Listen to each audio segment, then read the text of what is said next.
এখানের মতো গুণী ব্যক্তি উনি কেবল একটি দেশের নয় বরং আমাদের উপমহাদেশের এবং পুরো বিশ্বেরই সম্পদ। তথ্য ও সম্প্রচার উপদেষ্টা মোহাম্মদ নাহিদ ইসলামের সাথে সাক্ষাৎ করেছেন পাকিস্তানের জনপ্রিয় সঙ্গীত শিল্পী রাহাত ফাতেহ আলী খান। রোববার 22 ডিসেম্বর সচিবালয়ে ডাক ও টেলিযোগাযোগ বিভাগে তাদের সাক্ষাৎ হয়। এ সময় বাংলাদেশি সঙ্গীত নিয়ে কাজ করতে আগ্রহ প্রকাশ করেন Rahat Fateh Ali Khan. Thankful to the Bangladesh to invite me in BPL and বাংলাদেশের সাংস্কৃতিক উন্নয়নেও কাজ করার আশা প্রকাশ করেন তিনি। এ সময় সঙ্গীত শিল্পী রাহাত ফাতেহ আলী খান সারা বিশ্বের সম্পদ বলে মন্তব্য করেন তথ্য ও সম্প্রচার উপদেষ্টা মোহাম্মদ নাহিদ ইসলাম।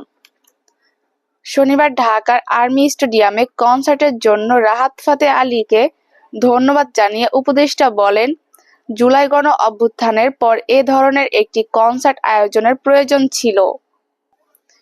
জুলাই-আগস্ট গণ অভ্যুত্থানে শহীদ ও আহত ব্যক্তিদের পরিবারকে সহায়তার জন্য স্পিরিটস অব জুলাই প্ল্যাটফর্ম আয়োজিত ইকোস অব রেভলিউশন কনসার্টে গান গাইছেন রাহাত ফাতেহ আলী খান। আগামী 23 ডিসেম্বর মিরপুর শেরেবাংলা স্টেডিয়ামে অনুষ্ঠিত বিপিএল টি-20 মিউজিক ফেস্টেও গান গাইবেন তিনি। মিরপুরের অনুষ্ঠানে গান গাইতে 3,40,00,000 টাকা মার্কিন মুদ্রায় যা প্রায় $2,86,000 পারিশ্রমিক নেবেন এই শিল্পী। শেরেবাংলা স্টেডিয়ামের বিবিসি কার্যালয়ে অনুষ্ঠিত পরিচালনা পর্ষদের ভাষায় পারফরম্যান্স ফি হিসেবে রাহাত ফাতেহ আলী খানকে এই টাকা দেওয়ার সিদ্ধান্ত অনুমোদন হয়েছে।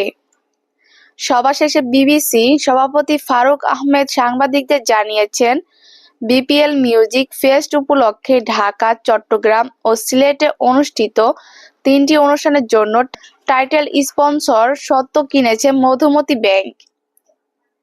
এ বাবদ বিবিসিকে তারা দেবে 4 কোটি টাকা, যার প্রায় পুরোটাই যাবে রাহাত ফাতেহ আলীর পেছনে। মিউজিক ফেস্টের প্লাটিনাম টিকিটের মূল্য ধরা হয়েছে 8,000 টাকা, গোল্ড 6,000 টাকা, সিলভার 4,000 টাকা, গ্র্যান্ড স্ট্যান্ড 1,500 ও ক্লাব হাউসের টিকিট 500 টাকা।